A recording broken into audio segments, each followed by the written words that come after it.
Director of ULI Toronto, the Urban Land Institute, and it is beyond a pleasure to bring everybody together for what is our first event on International Women's Day. This is a very, very important milestone for ULI Toronto, for our women's leadership, WLI Toronto. We have taken as an industry association over the years, really a significant priority for us is to ensure that as our organization grows, and it has grown enormously over the last several years, that it grows particularly in the area of women's membership, which is now puts us at the very, very highest of all of the 75 district and national councils in the ULI universe around the world. Something we're very proud of, but we're nowhere near where we want to be. But the idea that ULI will be one of the opportunities to ensure that the channels for the advancement of women's leadership is not just a responsibility for women, but also a responsibility for men. And that's something that was at the foundation of the She with He initiative that celebrates a particularly huge milestone tonight. And I really want to there's a number of thank yous I want to just make very, very quickly that helped get us to this milestone. So let me, with no further ado, do just that. First of all, Leslie Wu's already on the stage, but Leslie Wu and Godine Sive, and we were talking just briefly to Godine on the way in, and she literally had a tear in her eye, and I, frankly did too. This is an emotional moment, and the fact that we are where we are, it is something that really began with Leslie and Godine's leadership. So amazing to see where we've come, both of you.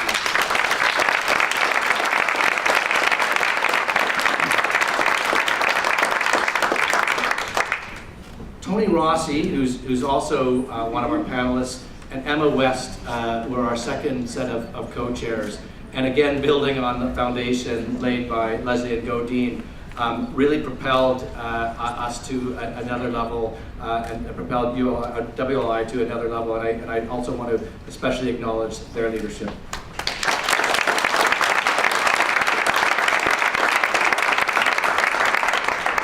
You're going to hear from the current co-chairs, Meg Davis and Arnella Rakiki, toward the end of this program. They are the current co-chairs who, once again, have just your leadership and the leadership of the entire WLI committee that you lead. It's been amazing. We are now into webinar or podcasts. We're into this event. We've got the championship event from that continues to grow and grow. It's unbelievable the amount of work that you've done to take us to this level. So congratulations to both of you as well.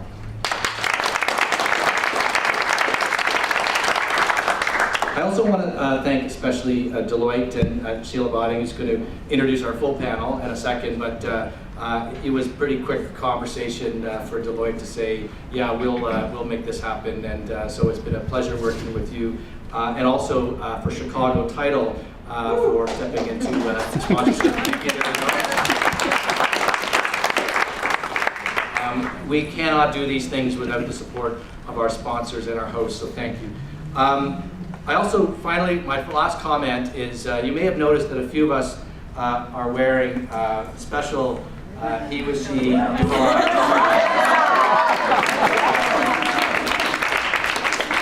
A pair of these socks will be available to each and every one of you on the way out the door. So we hope that you'll wear these with special pride. I tweeted my socks out earlier this morning, and the first comment I got back was to shine my shoes. So I had to do that. So. Okay, and there will be extra socks available as well for sale. So and all the proceeds will go to ULI and WLI to continue doing more work. So with that, I'm going to hand it over to Sheila, and we have an amazing panel. I'm looking forward to this program very much. Sheila.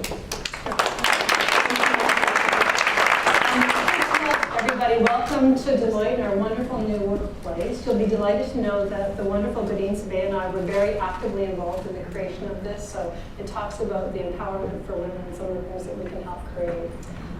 What we thought we'd do is this is really intended to be an informal conversation. We have some really powerful people on our panel today, and having the conversation about kind of women in real estate and what does that mean. I've got a really long slide deck. My intention is to share it with all of you so that when you go back to your organizations, you're able to use that and the information to help you be empowered in what you do. Very easy conversation. We'll do a quick opening remarks, then we'll have each of the panelists talk about their organization and their perspectives, and then we'll come back with Q&A. So some of you are probably dying to ask a lot of questions about, women in commercial real estate, women in real estate. By all means, feel free. Don't be shy with our friends here.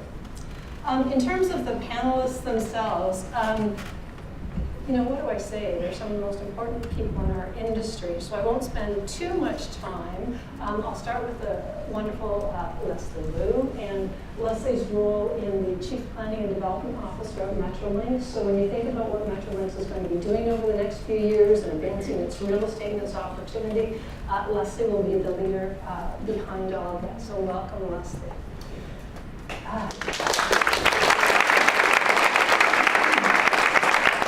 Julie Hutchison, you always continue to dazzle us with your incredible leadership. First as the President and CEO of Oxford Properties, and now your newest title, I keep got to get this right, your newly appointed President and Chief Pension Officer for Homeowners. Like, that doesn't get much better. Congratulations. The wonderful Tony Rossi, the President of Infrastructure Ontario Realty Services, and dominating the province into some of the progressive growth opportunities across the province. So welcome, Tony, as well.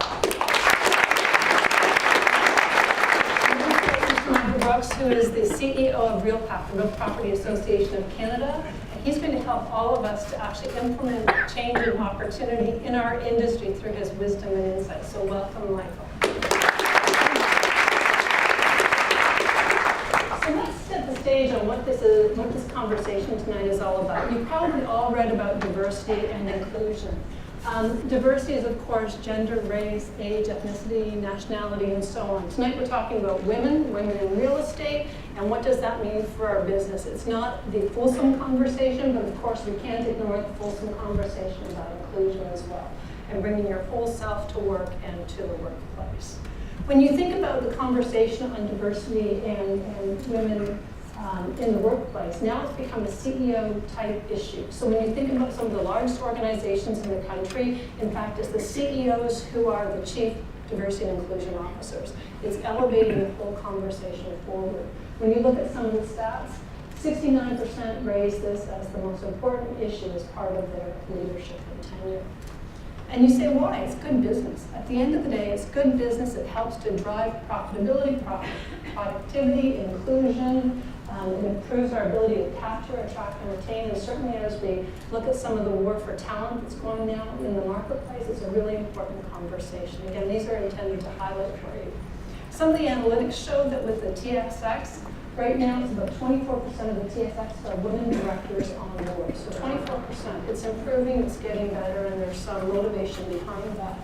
Then you get to where we sit. And we have an opportunity. On our women on board in the commercial real estate industry, it's about 17%. So we have a direction to be able to move forward. The good news is we've got 22% of the women in the C-suite positions as managed by Media Edge. So there is an opportunity, there is better trends within our industry. It's important conversation, it's important for our business. And on a personal story, I have to tell you, recently I've been involved in broker bids where people are pitching business to us, and also developer bids. And it's fascinating when you see the wholesome of a diverse pitch coming to you, and what a more robust conversation you can get into. And it's a really valuable opportunity for organizations. So that's where we're starting from. When you think about the media, it's really important. Whether it's Oprah, Bill Gates, all around us, I would suggest that in the commercial real estate business, it needs to be more around us. So on that, with no further ado, having set the stage, giving you all the stats, there's tons of stuff behind this, so again, you want to take it to your organizations, we welcome the opportunity. I'm going to turn it over to each of our panelists to talk, give 1 to 2 minutes about where they're from, their organization, and some of their views on the inclusion and diversity. So Tony, I'm going to start with you, if that's all right, from Infrastructure Ontario Real Estate. Okay, perfect. I think, can everybody hear me so the technology's working? First off, thank you everybody for coming. This actually is a very important conversation. It's one that's very dear to my heart, being a female and being a female in the real estate industry and watching what has occurred over a number of years. I'm currently the president of the real estate division at Infrastructure Ontario, so what does that mean? From a public sector perspective, many of you are here today from the private sector. I spent most of my career in the private sector, both at Cadillac and at Oxford.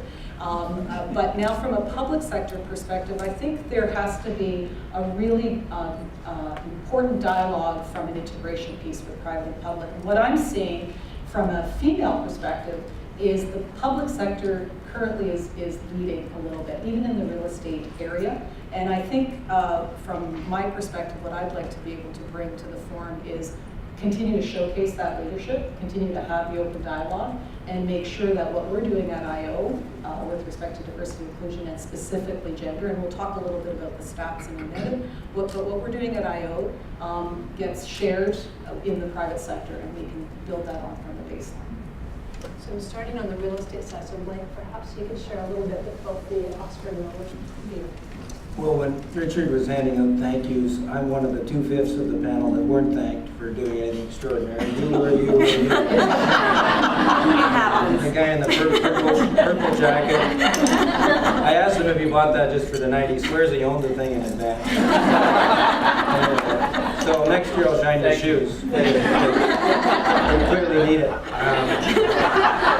So listen, I've had the privilege for 9 years of running Oxford Properties, and we have roughly 2,200 people.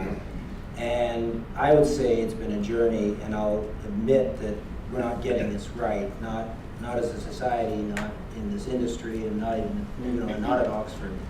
But I have been a huge champion of both inclusion and diversity, and I have just watched the company evolve over 9 years. And I just know, as a fact, we make better decisions when we have a diverse group in the room. If I've been criticized for anything from the team, it's that I put too many people in the room to make a decision. But I just happen to believe that the input from so many different angles just makes us that much better. And I was in London yesterday for our International Women's Day in the London office. We have 22 countries and 14 languages spoken. And when I look at the decision making that we've, and a huge preponderance of our leadership team are women. And when I look at the decisions we've taken over there, I'm just so proud of it, and I believe that's a model that we can all learn from. So it's an evolution. I don't claim to have any of the answers. I'm here to learn. And as has been suggested, I've just been named just this week president of OMERS and chief pension officer. And I just see that as a huge opportunity to make an impact. And we only have 3,000 people in OMERS, but we have 500,000 stakeholders, half of whom are women. And we have investor companies that translate into hundreds of thousands of employees. So I'm on this journey with all of you to try to get this right, and here to learn and here to help in any way I can influence things in the future in my career. Thank you so much. Leslie, if you could share with us a little bit. Sure. So I'm Leslie Wu, Chief Planning and Development Officer. I consider myself not in the real estate industry business, but in the city building and placemaking business. So our organization, Transportation Authority, our clients represent the entire region, of which about 50% are women. So we are to be offering and making places and creating services that are for everyone. And so how we think and approach, and how I think and approach the work is really, it wasn't called that when I started, but it is about inclusion, and that all voices are important to helping us shape. So I also come from a place and a country where very matriarchal, and so I understand in many respects what, and I've grown up with powerful women So I spent a lot of time wanting to showcase and spotlight and open the door for women who just haven't had the opportunity, whether in this city, in this region, to be part of a louder voice. And it's so exciting to be here because when Godini and I started the WLI in Toronto, it was 4 or 5 of us. Yeah, I'm looking around. I think Anne Morash was there, Salima was there, Lori Payne was there, and it's exciting to see this. I was on a call just before I got here with the WLI Global Executive, and all they were doing, it was very nice, they were singing the praises of how far Toronto has come on this initiative and how can we spread it in the rest of the world. So kudos to us. And thank you for inviting me here. And Michael, you've got perhaps some of the largest influence in our marketplace. Maybe tell us a little bit about that. Yeah, at first I'm trying to influence Blake to get in touch with his feminine side. Because Eric just wears the same gray suit day after day after day, and I thought you'd all enjoy this a little bit. It's a blue suit, which may explain something. And good luck. I'll take the shopping plate. It's at Yorkdale. Now we're talking. Look, it's my pleasure to be here. Why am I here? Look, I'm a lawyer. I know many of you here. I'm a lobbyist. It's my day job. I'm an educator. I got some of my students here from prior years. But I'm the father of 3 girls. And one of those girls is in real estate. And when I think about women in real estate, I don't want my girls to be prevented from getting to the top if they want to go there. I don't want there to be any artificial barriers. I don't want there to be any intimidation, sexual or otherwise, in any office they work. I want them to have a path, if they have the merit, to get to the top. And that's why I'm here. I actually feel that November of 2016, Sheila and Tony cornered me at the real estate forum. He's going to tell the And story. said, you've got to do this, Mike. You've got to do something at the industry level. I felt like 2006, which was an inconvenient truth, where I felt, yikes, I've missed the boat on sustainability. In 2016, I felt, yikes, as an industry guy, I've missed this piece of the industry. I've missed the piece of promoting gender equality, all equality in this business. What can we do? And we'll talk about it in a few minutes. When we started to do research, we realized other associations around the world way ahead of us. Programs in the US, programs in Europe, programs in Australia, all about gender diversity, and we hadn't done anything yet. So we started our initiative in early 2017. I'll talk about it maybe in the little longer segment. Meanwhile, I just want to show Blake one more time. The beauty of this.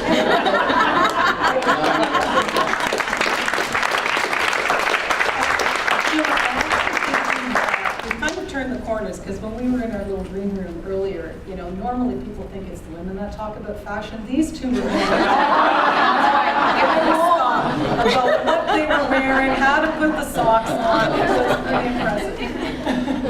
It's a whole other. How long is this session?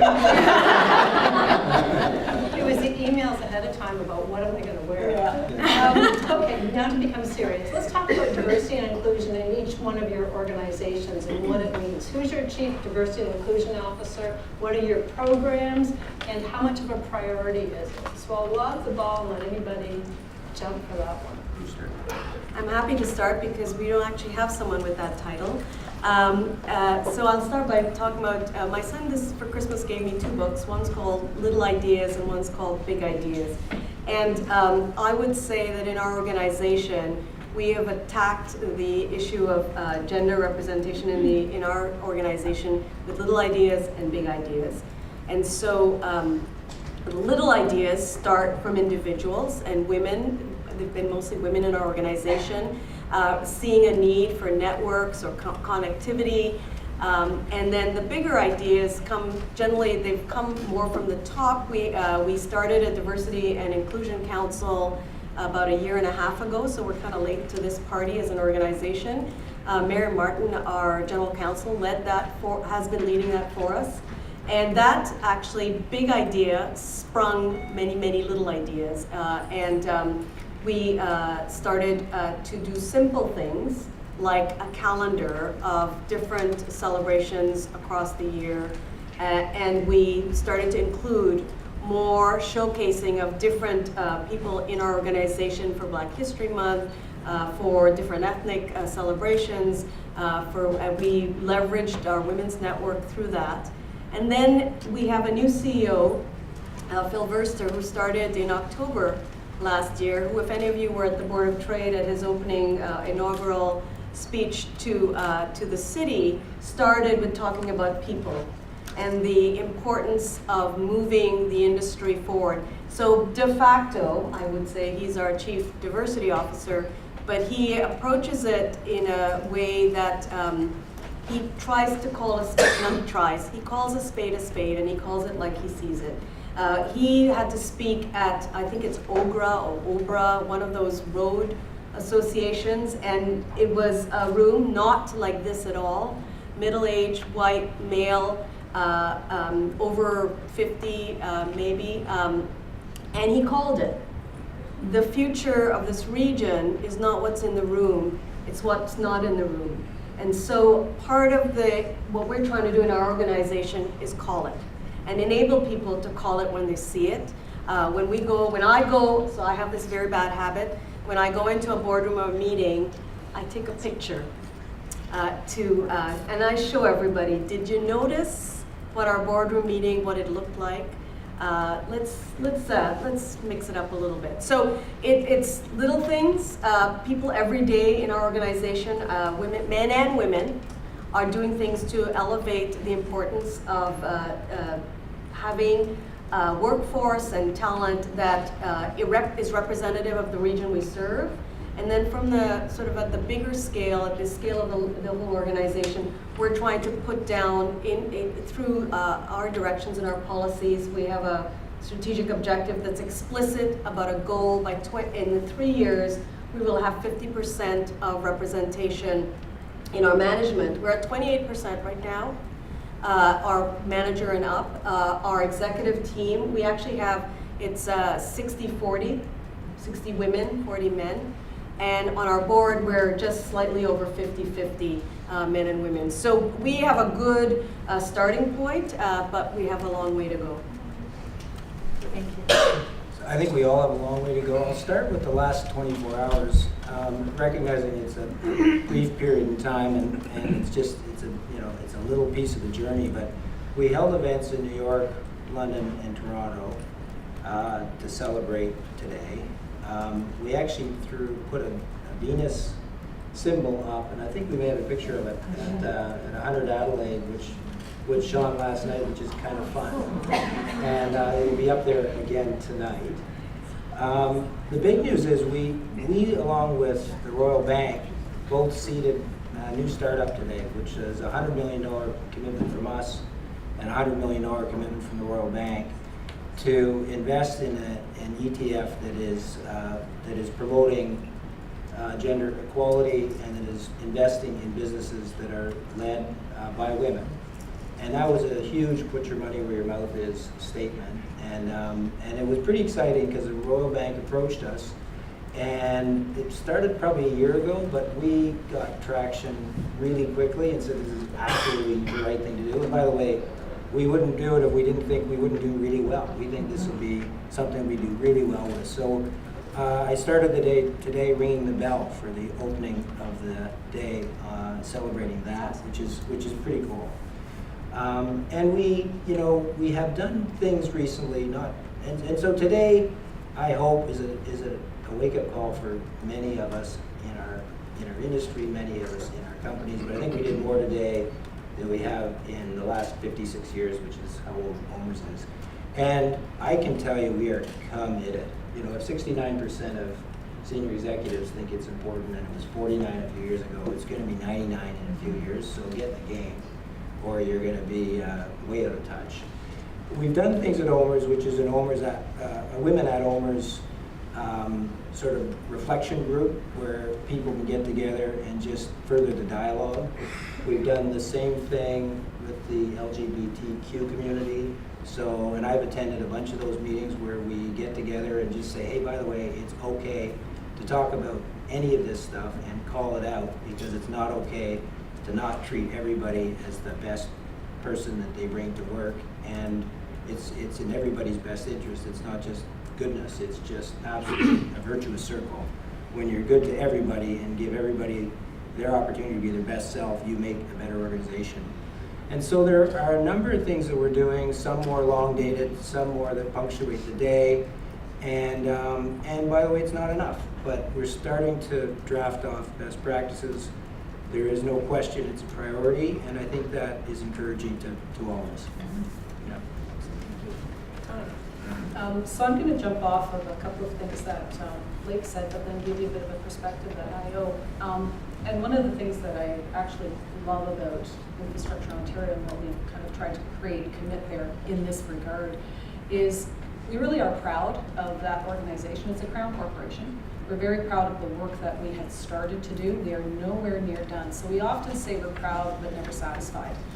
So to what Blake said, I think, you know, it's a proud day, like it's a proud moment, and you exuded that, and I think it's important to leverage around the room and celebrate what you're proud of, but never be satisfied in it. So at IO, you know, for us, the chair, it starts really with the tone at the top from my perspective, and so you talk about your chief diversity officer. We don't have that title either, but absolutely committed from our board, right from the chair of the board to our CEO to all of us on the executive.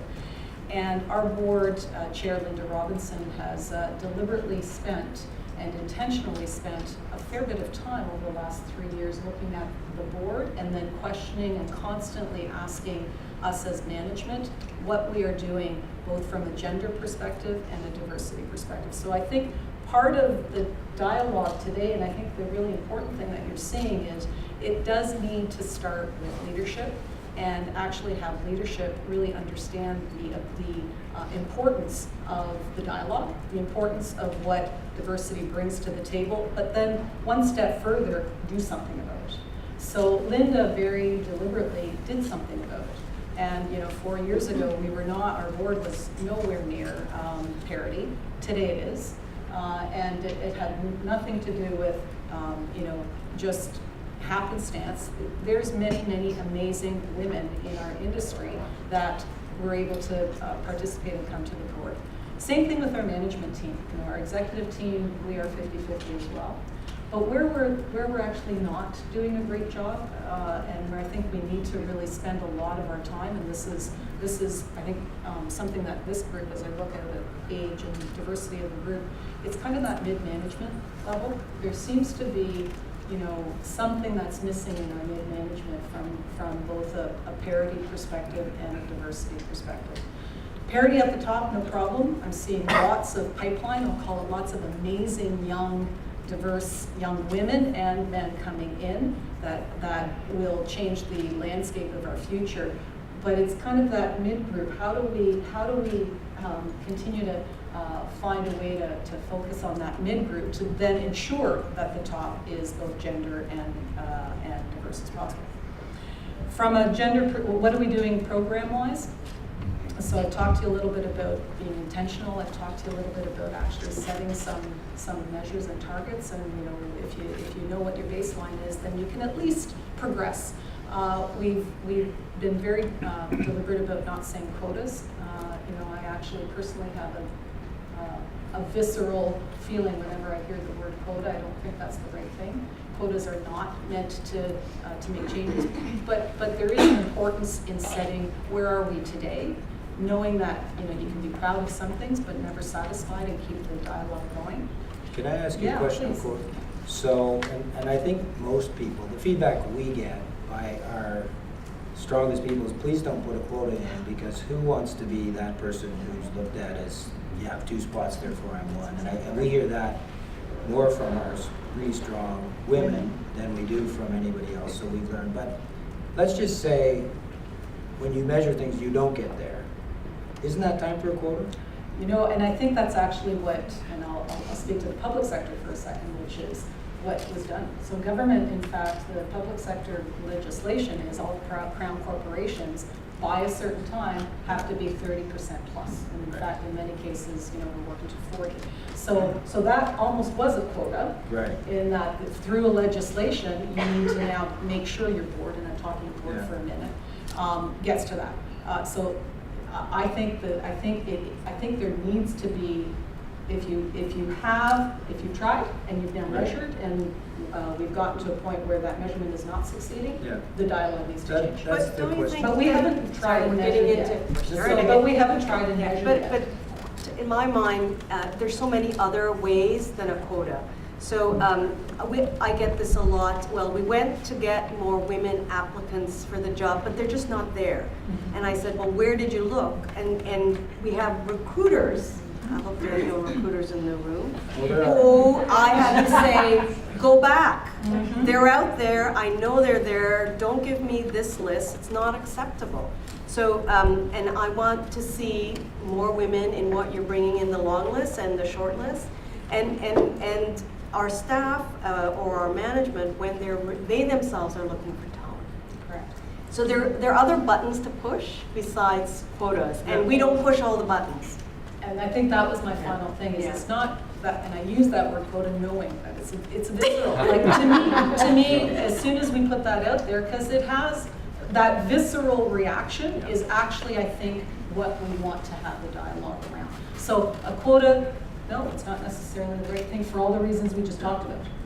But a target and a progressive, proud but never satisfied, and a deliberate and intentional review, I think is important. And so, you know, that's the one thing I think from IO, just now being a part of that Crown Corporation and being a part of the leadership that helped to push towards that, not quota, but target. I think we need more of that. And I think that's where I'm coming from. I'm going to lob it right over to you, Michael, because Actually, I want to raise something before you do that, because when you and I met Michael, I was at just the gonna real lob it estate to that. forum, You're going poor to defend Michael- yourself now, aren't you? Yes. Poor Michael had to sit between Tony and I. You know, congratulations on sustainability. You're doing wellness now. That's awesome. There's this minor little elephant in the room. Like, you know, it's really tough. There's not women out there. Like, are you kidding me? Mm-hmm. So maybe you could share with us your journey over the last year, what Realpack's doing about it. You've stepped up big time. It's absolutely been amazing in my view. What does that mean? What does that look like? And how are you going to change the world? And by the way, explain a little bit about Realpack, because some people in this room may not know the clout you have. Even in Thanks for that. So, the non-infomercial, Realpack is a national trade association of the biggest real estate companies in Canada. Almost every TSX company, almost every big pension fund, large private companies, all the banks. And we are primarily lobbyists on all kinds of issues, federally, internationally, provincially, locally. We're busy, obviously. But we're also change agents, and so that's where this story starts. And put yourself in my shoes. So you see an elephant in the room, and you've only got limited levers. We have 11 people, 6 of them are women internally. We have a pretty good process map internally. The first thing we do is we do our homework. We look around the world. Who's doing what? Where's best practice? Are we ahead? Are we behind? Any good ideas we can steal? And we put together a little staff committee. 2 of them are here today. Sandra Dos Santos. Put your hand up, Sandra. Higher. Thank you. Sandra,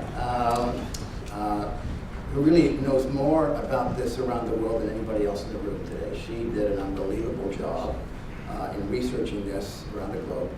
And we have on our committee Carolyn Lane and Ed Byers of our shop, and Chris Kolink, who more recently joined us, put his hand up and said, I'm in too. We put together an advisory committee, and we went outside of membership to really get good advice. So Tanya Von Biesen of Catalyst, Michael Bach of the Canadian Center for Diversity. We asked our board, several of the HR managers, Blake put his hand up, several of the HR managers put their hand up. So we tried to put together a pretty composite advisory group to tell us what we should be doing and to help us think our way through definitions, this thorny meritocracy issue, meritocracy versus quota issue, and what are the levers that we have as an organization to influence things. And we met twice, and through the research that Sandra and our group had done at our meetings, we put together a segmented view of levers we did have at the Realpack level. How do we change as an association? What should we be doing? At our board level, I mean, Blake's on that board, as is Tony. At the CEO level, what do we say to the CEOs of those 96 member companies to get them to do something about the all-male C-suite or the all-male board that is obvious from their websites? How do we get that to change? I'll give you an aside about my student experience. So I have 72 students in my class this term at Ryerson. I teach the capstone course in real estate. Well, that's 72, 40% are women. About 60% are visible minorities. And of course, there's women in that visible minority group as well. Put yourselves in their shoes, looking for a job at any organization in Canada. I think I'll check out the C-suite, and all you see is white men. That doesn't send a reaffirming message about your future and about what your opportunities are. So some of this is signals.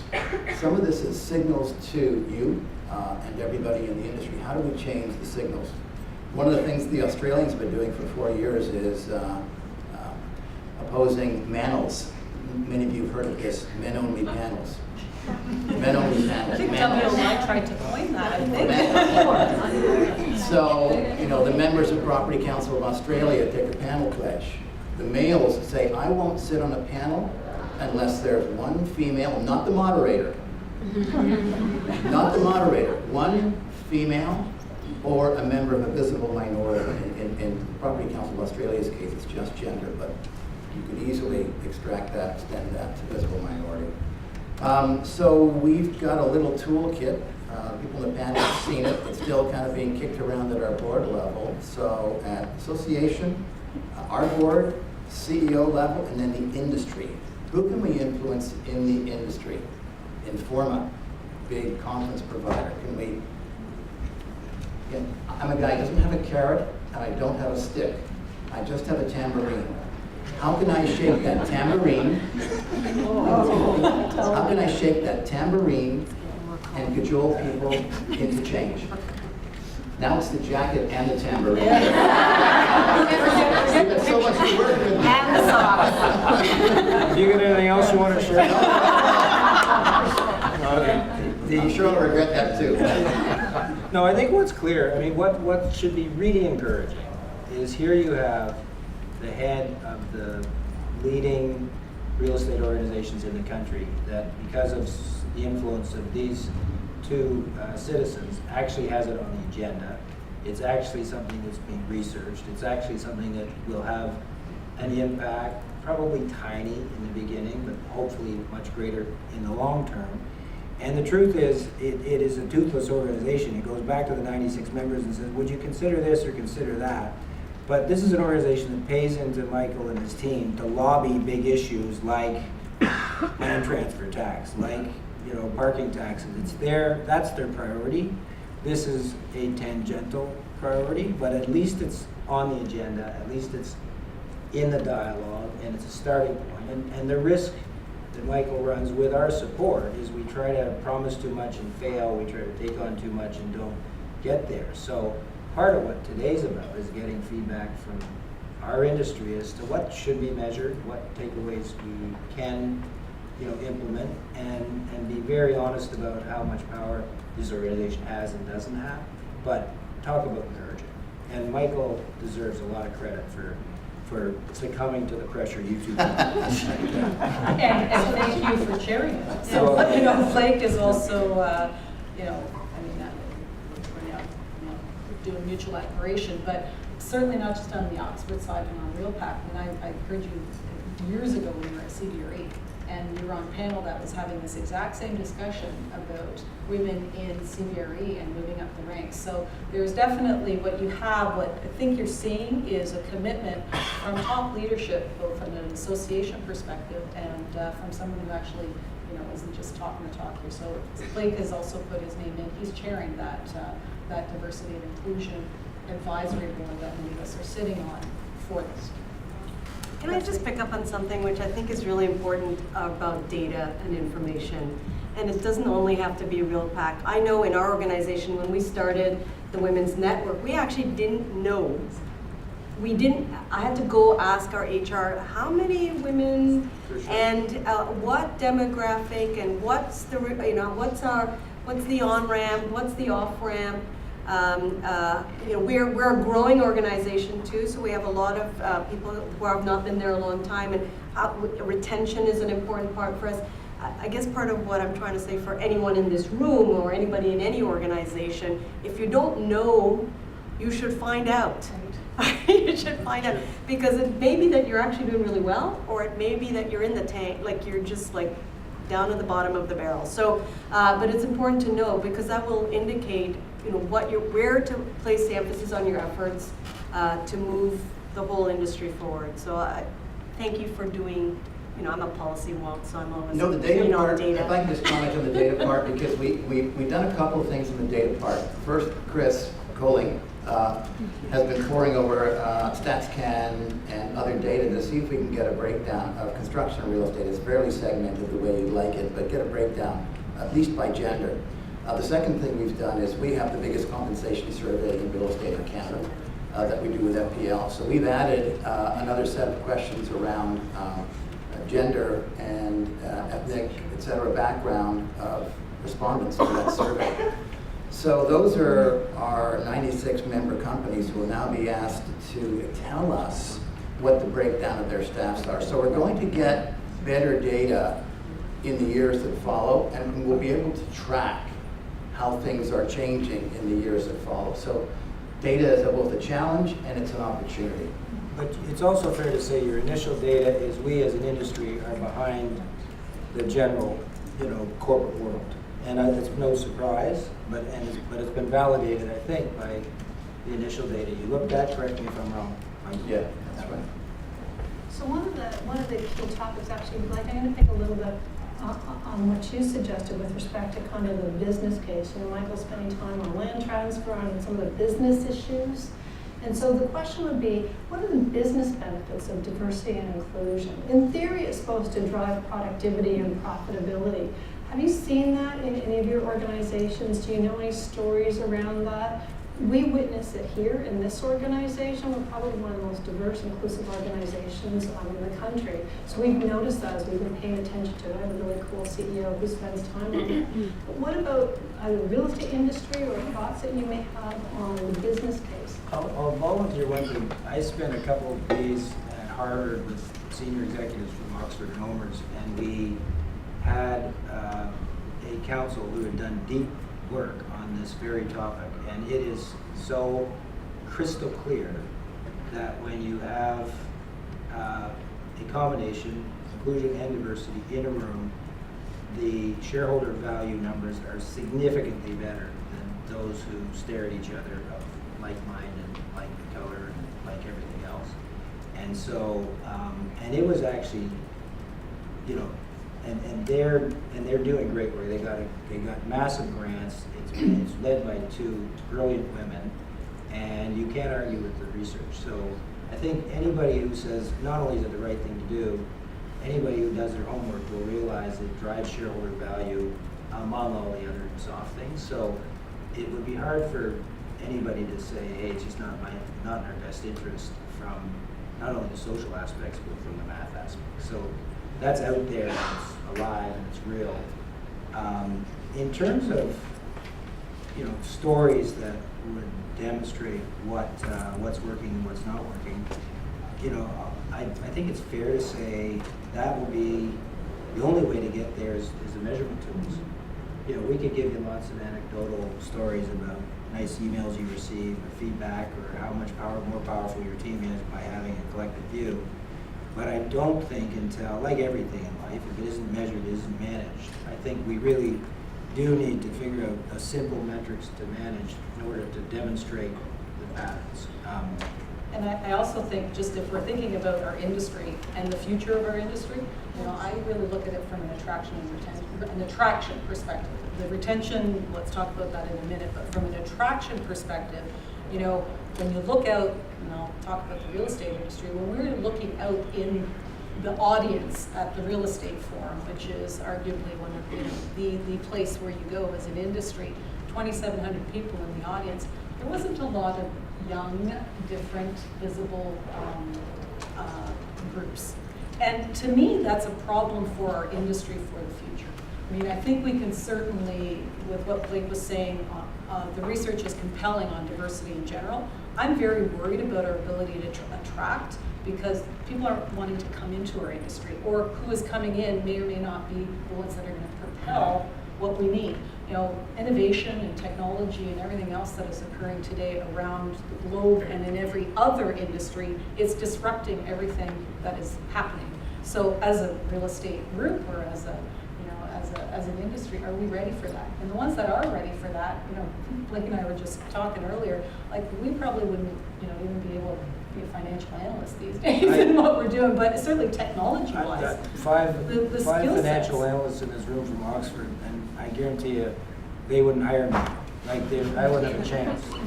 So it's impossible. So we're lucky where we are. Yeah, but they are lucky. I think they're going to be out soon. Yeah. but I already am. Certainly from a future perspective and who we are attracting, you want to attract the best and the brightest. And the best and the brightest may or may not want to be coming to the real estate industry because they may be seeing it as a sleepy old industry. And how difficult is this thing? It's kind of mature, and Blake is running, and here's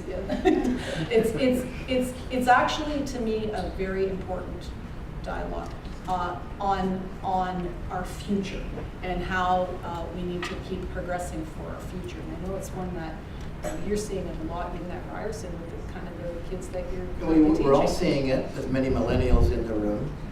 We have millennials in our office. They want a work-life balance. They're not prepared to work the way I worked when I was a young lawyer. Godine worked, but she was a young lawyer. Still pretty young. Yeah. I did a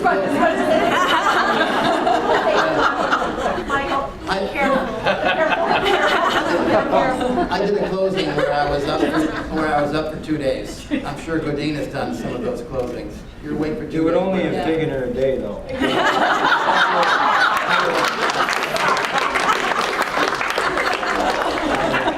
You see the.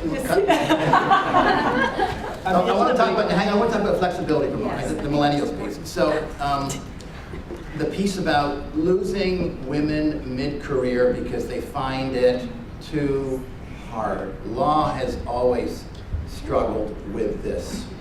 Too many hours, uncontrolled. It's like being on a treadmill and somebody else has got the switch and they're accelerating. So I think the evolution of flexibility and workplace flexibility, particularly around women who have children, is critically important. Millennials, so that they can stay engaged and find an opportunity, find relevance, find interesting things to do, but on their terms. I don't think the future is asking today's young women to work like yesterday's men did. I think that today's women have to work the way they feel comfortable working, and we have to bend to that approach. I see some heads wobbling. I'm hoping I'm making the right point here. I would actually say that our young men don't want to work like yesterday. And it's not just our young women. So can I pick up on a point that Tony made about disruption? Because Sheila asked, what's the business case and can you give examples? So I think in our business, we have complex, knotty problems, and it's been my experience and witness, because Go Transit, over 50 years, they've got this kind of way of how they do things, and they've got things figured out in a route. And along we come with what we're trying to do. The future transportation is an industry in turmoil because of technology and living habits and everything. And so disruption to a conversation is actually really important. And it's only unless you bring different minds and ideas around a table can you get to solutions quicker. So there's the productivity that's better, but there's the solutioning that is actually so much better, faster, when we have different people disrupting how we normally think about a problem. And so I've witnessed it in our meeting rooms, in our little huddles and little corners of the office, where people get stuck. And it isn't until we throw a few little grenades in there, some of them are women, that we reimagine and rethink the problem, and then we rethink the solution. And I think there's that component of the what makes for good business, that diversity and diversity of thought really parachutes in. Terrific, So, thank you. disrupt on. Yes. This is a time where we can have audience participation. I suggested that if you have questions, I think Alex, you've got the microphone. If anybody's really keen to ask a question, here's your chance. We've got all these shy women in the Lean in, everybody, lean in. Any questions? Oh, there's one over here. I was going to ask, what would be your best advice for people who are looking to create that path for themselves in the industry? Did you hear that? How do you create a path for yourself in the industry? Presumably if you're late. Number one, know yourself. Because you're the one that's going to declare and define the path. So in this business, I think you need to know yourself in terms of your strengths, your weaknesses, your networks. You know, if you don't know that, you're sort of somewhat being without a compass. So from a career standpoint, not only this industry, but just in general, I think that would be, I always say to people that's pretty important. Partly because I took a long time to know myself, so I'm speaking from experience. I'd say a bunch of things, and it isn't exclusive to, it's just true for any young people. And Meg Davis's dad, who was arguably the greatest premier in the 100 and some odd year history of Ontario, his finance minister, Frank Miller, was a mentor to me. And I sat down with him and said, how do you get ahead in life? He said, I like big P politics, and in office environments there's always small P politics. And whenever it gets noisy in an office, is just put your head down, be thoughtful, and outwork people. And they don't have to love you, but they will respect you. And respect is way more important than love, and you just seem to get ahead. And it's, if you feel there are injustices, you call them out and things of that nature, but just put your head down, do exquisite work, and in this world you just hope and pray that the meritocracy thing reigns and you win. But by getting caught up in office politics, it's misdirected energy, it's a waste of time, and it doesn't pay. So, I mean, in the long run. So just do exquisite work, be disciplined, put your head down. That's one thing. I think the other thing is don't be afraid to self-advocate. Because most of the people who got ahead, including those, if they're honest at this table, put their hand up and made sure people were aware of their ambitions and aware of and asked the question, if not me, then who, and what should I be doing to get that skill set so that I'm not passed over next time. And it's someone's positive obligation to you, if they're any sort of leader, to give you really good, honest feedback. But it's also in way in your best interest to be asking the right questions, and don't be afraid to let them know where you're headed. And unless you plant the seed, they may not know. Yeah. And sometimes you have to take the risk of change. Right? So a path isn't just knowing yourself and working hard and advocating. You can do all of that. Sometimes you actually have to change where you are from. I'll use me as an example. Had I stayed at Cadillac Fairview or had I stayed at Oxford, I wouldn't be running a real estate organization. Why? Because there's two amazing people already doing that, as an example. I'm not so sure about Oxford. But even though you want a path for yourself, and even though you may love where you currently are, and even though you've done everything, you sometimes have to take a risk and leave and go on a different path. So that I mean, I echo both what Leslie and Blake have said for sure. But don't be afraid to take a different path. Vote with your feet. Yes. I have a question. So I recently had a conversation with a senior executive male in our industry, someone who I respect and is very lovable. And is, did you guys hear the start of that? Okay. And he's very well respected in the industry as well. And we were just talking frankly about women in our industry. And he said to me, oh, you know, Farah, the women that I've really seen succeed and who have made it to the top and who have done well for themselves have had to work twice as hard and had to be twice as assertive, and you know, they've really made a name for themselves. And I said, like, I can have a frank conversation with him. So I said, should they have had to work twice as hard? Should they not have had to work equally as hard? Should they have to be twice as assertive? Sometimes women's general nature is not as assertive as their male counterparts. And is that the only way to get there? Is that we have to step outside of our comfort zone and be people who we're not naturally to get ahead? And I just wanted to kind of hear your thoughts on that, because I hear this a lot, you know, that you've got to work twice as hard. And I'm a hardworking person, but I don't feel that I should have to work twice as hard for sometimes even less pay. So that's kind of two issues in one, but I'd like to kind of hear your thoughts on that. You know, it's the old Ginger Rogers story. Ginger Rogers had to do the exact same movements as Fred Astaire, but backwards and in heels and usually in a long dress. And actually, you know, that is what, and I don't mean to jump in on this, but you just reminded me of that. I think it's a great question. Why are people still perpetuating that women have to work twice as hard? I think that to me is, you know, step number one in that dialogue. But step number two, like, do we and have we? And so, you know, if I take a look at everyone that's on here, I would say, you know, I look at Sheila Body, yeah, she's worked twice as hard, probably, and Leslie Wu's worked twice as hard. But then if I take a look at Blake, he's probably worked twice as hard as most of the guys do. So perhaps it's not. Michael doesn't work twice as hard? No. I think there's actually, Michael doesn't work twice as hard. He's working 3 times as hard because he's got 3 jobs. But I think there's something to that question, both from the nonchalantness that you have to work twice as hard. But I also want to put it in context as, if you want to be at the top of your game, whatever it is, if you're an elite athlete and you're at the Olympics, you're working twice as hard as everybody else. So depends on, and so I want it to not be a gender thing. I don't know if it is. So first of all, I have to declare, I don't believe there is a meritocracy. I'm one of those people, because hard work is assumed. Mm-hmm.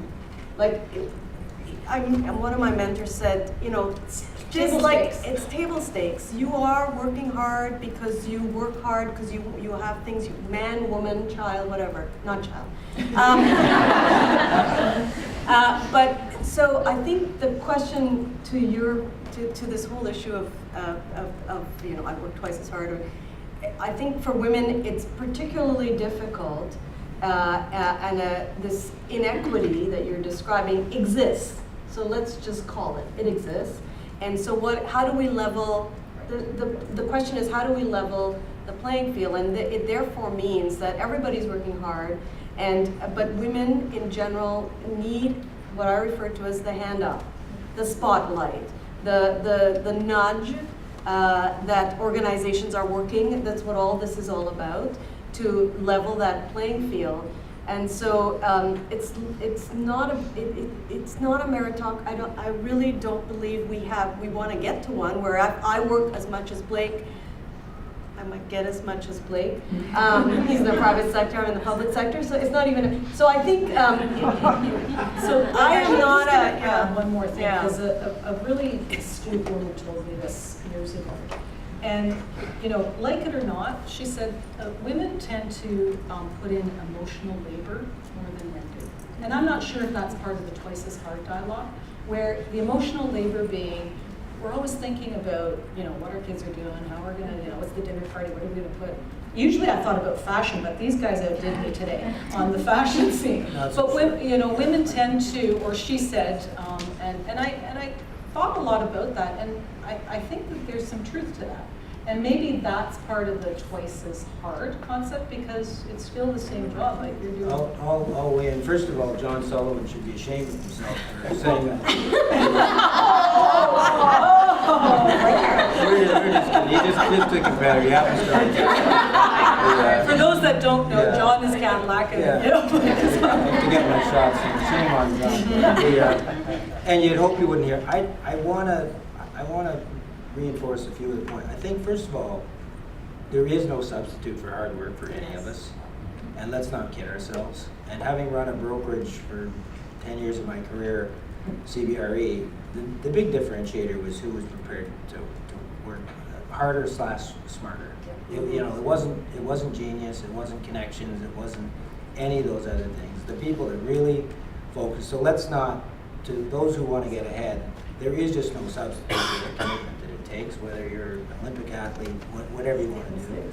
I think that's the first thing. I think the second thing is, I've always said, in an organization, you have to treat everybody fairly, but you don't treat everybody equally, because we're not all equal in terms of our ability. So you have to differentiate yourself from an ability standpoint. You really have to show that you have something that somebody doesn't have, irrespective of gender.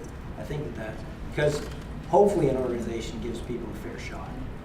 Then the question is, how do I be one of those who's treated a little better than the other person? And that goes to mentoring. Mm-hmm. So if you self-advocate, if you demonstrate you're great at something, get in behind somebody and say, bet on me, please, help me, bring me along. Don't tell me I have to work twice as hard to get ahead. That's not a fair comment. And there are 1,000 paths to take, and they aren't all, and you have to choose yours. It goes to your strength. There's 1,000 ways to skin a cat. We've seen people get to the same place through, and you just have to use the one that best suits you with your abilities. Those would be my observations. So since you raised the topic, I have to ask the question, and that is on the brokerage industry. I think there's a number of women in the room here from the brokerage industry, and I would tell you that they all work really hard. But that's probably one of the last bastions of traditional environments.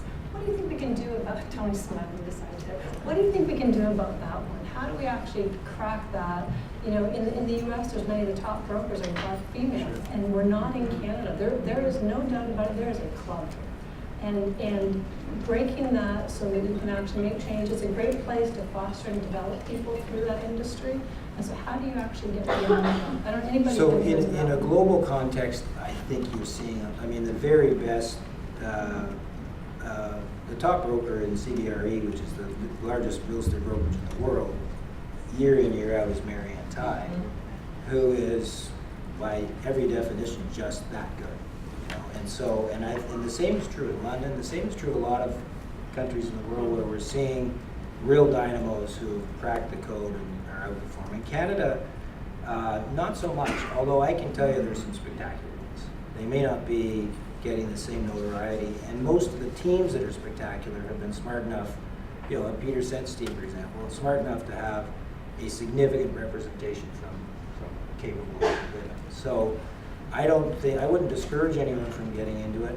There is as a startup, there's a locker room environment, right? It's tough, and it's not acceptable, but it's just part of the reality, where you get a bunch of people sitting around in cubes, and it's about beer and relationships and parties and things of that nature, which becomes, it becomes self-selecting.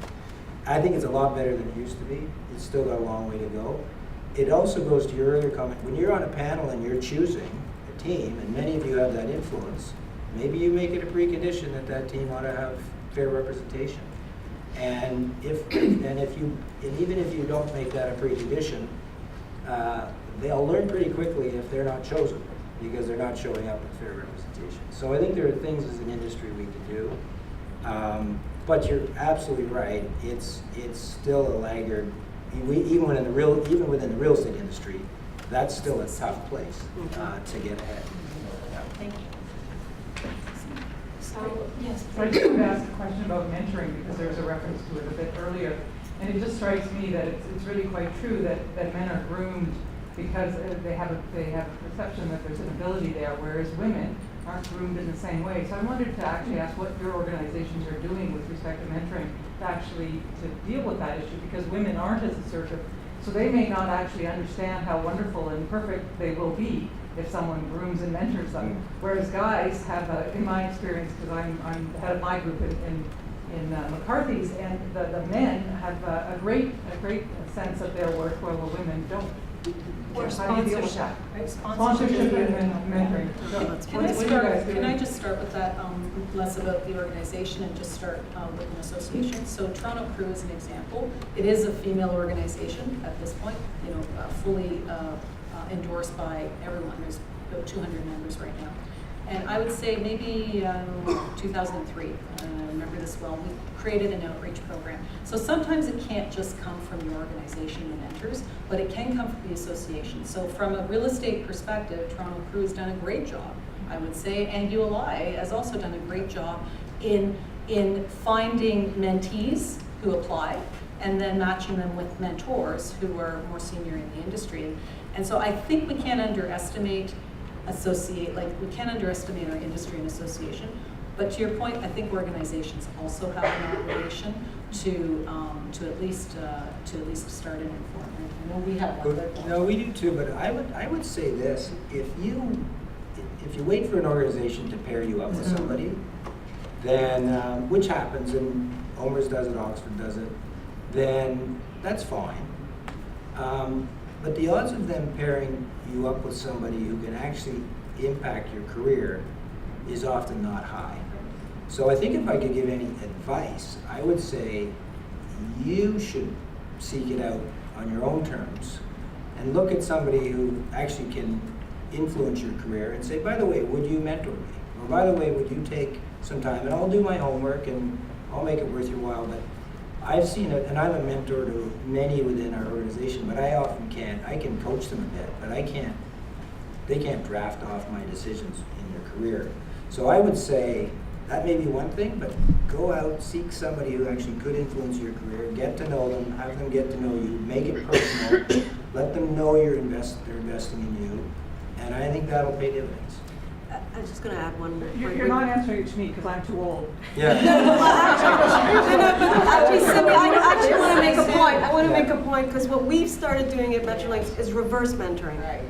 So you're never too old to be mentored, or vice versa. So we have young people. I have a young person in our organization who's mentoring me for a whole bunch of other different reasons. There's a lot we can learn from each other. So mentoring needs to be, it's a thought about, it's about learning, and which is different than sponsorship, which is about career advancement. Right, fair. And so to distinguish between the two, never too old to be mentored. Good try, though. So I'm going to have one last question for Michael Brooks, who's been sitting there very politely. How are we going to but I say? couldn't get a word in it. Does someone have a tambourine? So Michael, there's a lot on your shoulders now to save the world. What's the first thing that you can do and encourage the audience to do to really make a meaningful difference? I've taken a lot out of this tonight. What do you think? Because you've got such a big tambourine to be able to. I think it's gonna happen anyway. I look around the room and I see the young women in the room. You're already multitasking way more than we did when we were younger. You've got all kinds of accounts on your smartphones. Blake doesn't have that. He doesn't even know what Facebook is. So there's a lot of stuff that you bring to the table that current executives don't have. You are going to creep into senior management just because old guys like me are going to be retiring. And so you are going to take this over, but take it over on your terms. I don't buy the piece you have to work twice as hard. You are twice as smart already. You're already there. Do what you do, and you will be fine. That's what I would say about that. That was worth the purple jacket. Yeah. Think differently. In closure, remember we're in a war for talent, right? There's a war for talent out there. Everybody wants the top people. So that means the top people are both men and women. So we all have an opportunity to take advantage of that. I'm going to turn it over to Meg Davis now to provide some closing remarks for everybody and thank us. Whatever you like. Stand over my gifts. And just, kudos to you, just have to read some names out loud. First of all, I want to thank the panelists for their very thoughtful remarks. Michael, I have to say the jacket and socks go really well together. Tony, Blake, and Leslie, you know, you're leaders in this industry. For you to take anything to share your experiences with ULI and WLI makes us very proud and very appreciative, so thank you for that. Sheila, you and your team, what a spread. You put on a beautiful event. Thank you so much for that. This office is incredible, and we can all aspire to having days like this. And to Chicago Title Insurance, thank you again for your sponsorship and generous contribution. And then I also want to thank the team from WLI who put this together. Gabriella Sakari from Create Toronto, and Ali Feeder from RFK, and Sarah Craig from Waterfront Toronto. Ooh, what was that, Waterfront Toronto? And Anne Benedetti from Goodman's. They also put together the podcasts. If you haven't had a chance to listen to all of them but mine. So please check those out. So thanks to the team for putting this together. You did a fantastic job. And then a couple of announcements. The mentorship program, thank you for bringing up mentorship. I think that's really, really important. And we do have a mentorship program through WLI, but it's really for all of ULI. It's to foster the mentorship, but also give great opportunities for advancement for some of the younger folks in the industry. So I think applications or just letting people know that you're interested to be a mentor or a mentee are due, I think, next week. Then we also have our championship team, and I think, Leslie, you used the word spotlight. The championship team was created in 2014 to really put a spotlight on women in the real estate industry who are city builders and contributing broadly across the industry. So really, we have applications are due March the 30th. So if you can pay it forward and nominate a fantastic woman that you think deserves this recognition, please do that. And then we have our Women Get On Board series coming up. We have a great team putting that together. It's open to 30 members. It's a series of lunches that will bring you together with some experts in the field and talk to you about some of the important steps to getting yourself considered for a variety of boards, from nonprofits to private industry as well. So if you can come out to those, all of these things are on the website, so I encourage you to have a look. Renella, is there anyone I forgot? And just another thanks to Renella, who also is the co-chair and helped out with all of this. So anyway, in closing, thank you very much, everybody, for taking the time out and coming. And we have gifts for our panel members. So, and a reminder, socks for everybody on the way out. Don't forget your socks on the way out.